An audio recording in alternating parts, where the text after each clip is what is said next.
Assalamualaikum dan selamat pagi semua. Bertemu semula kita dalam PDPR pada hari ini, hari Jumaat 24 hari bulan 9 tahun 2021.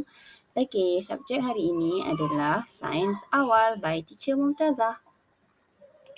Okey, nak belajar apa hari ni? Sains ni. Okey, standard pembelajaran hari ini adalah SA iaitu Sains Awal 3.4.6 mengelaskan tumbuhan berdasarkan ciri tertentu. Okey, untuk pengetahuan murid-murid semua, kita dah belajar dalam standard pembelajaran ini setelah 3 minggu berturut-turut yang lepas pun kita belajar dalam lesson standard yang ni juga. Okey, cikgu imbas kembali pembelajaran yang lepas. Okey, ingat semula. Yang pertama, kita mengelaskan tumbuhan berdasarkan warna bunga. Ingat tak? Warna bunga warna bunga raya, warna bunga matahari, warna bunga kemboja. Okey, selepas itu kita mengelaskan tumbuhan berbunga dan tumbuhan yang tidak berbunga. Ada tumbuhan yang ada bunga, ada tumbuhan yang ada daun sahaja. Contoh macam cendawan kan tak ada bunga. Yang tu ingat semula tak? Okey. Yang hari ini kita akan belajar mengenai tumbuhan yang hidup di darat dan hidup di air. Okey, yang ada tanda soal ni untuk minggu depan. Apa yang kita akan belajar pula minggu depan? Rahsia nak tahu kena ikuti pembelajaran sains cikgu pada minggu depan. Okey, seterusnya.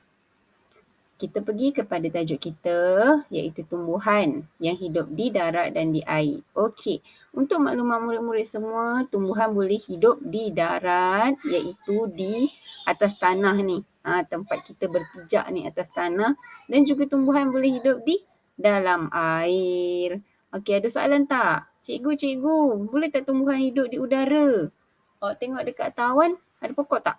Tak ada. Okey, tumbuhan tak boleh hidup di udara. Hanya di darat dan juga di air. Habis cikgu yang dalam pasu, pasu itu di darat lah. Sebab kita tak letak pasu tu dalam air. Kita letak di atas tanah kan. Itu pun dikelaskan dalam tumbuhan di darat. Okey, mari kita tengok apa tumbuhan yang di darat dan apa jenis tumbuhan yang di air. Okey, ini dia banyaknya gambar. Okey, yang pertama kita akan nampak sebuah pulau. Pulau itu adalah wakil kepada darat. Darat dan ada air laut di bawahnya. Itu adalah air. Okey, tumbuhan boleh hidup di darat yang di atas pulau tu dan juga di air, di dalam air bawah tu. Okey. Yang pertama kita lihat tumbuhan yang boleh hidup di darat. Apakah contoh-contohnya? Yang pertama adalah pokok betik. Siapa ada pokok betik kat rumah? Angkat tangan. Cikgu percaya mesti ada murid-murid yang ada pokok betik di rumahnya. Okey, seterusnya pokok kelapa. Siapa yang pernah tengok pokok kelapa?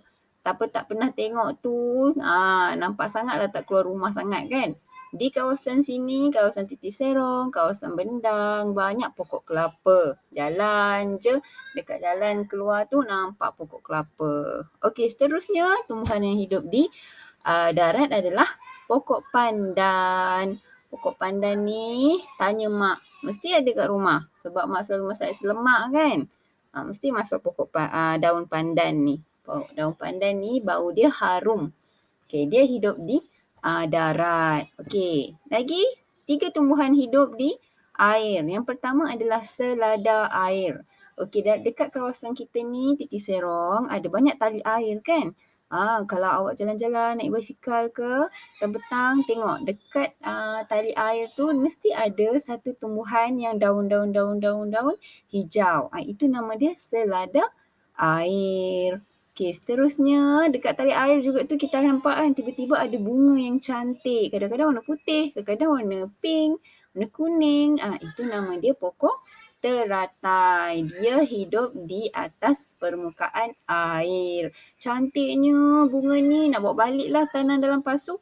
Tak boleh. Dia bukan hidup di atas darat, bukan hidup di atas tanah. Dia hidup di atas air. Boleh bawa balik tapi kena letak dalam Baldi yang berisi air. Okey. Seterusnya, tumbuhan yang hidup di dalam air ialah rumpai air. Rumpai air ni kita tak nampak ke atas. Dia berada di bawah permukaan air. Okey, selada air dengan teratai tadi, dia berada di atas permukaan air.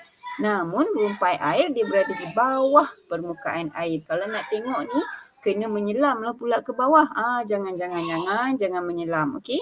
Cukup tengok di sini sahaja rumpai air. Okey, itu adalah contoh-contoh tumbuhan yang hidup di darat dan juga di air. Okey, rujuk kepada modul awak. Okey, kita akan buat kerja sikit hari ini. Kelaskan tumbuhan di darat dan di air. Okey, ada dua jadual, dua kotak. Yang pertama hidup di darat, yang kedua hidup di air. Ada nombor 1, 2, 3, ada nombor 1, 2, 3. Okey, isikan mengikut apa yang cikgu dah ajar tadi. Tumbuhan yang hidup di darat, apa. Tumbuhan yang hidup di air, apa dan apa. Tulis semula ikut tulisan yang ada di atas, gambar atas di modul awak itu. Okey, senang kan? Okey, seterusnya cikgu rasa semua faham. So far, has everything been clear? Dia tanya. Setakat ini, okey, faham ke tak? Okey, faham kan? Alright. Setakat itu sahajalah untuk hari ini. Thank you for joining class today. Assalamualaikum.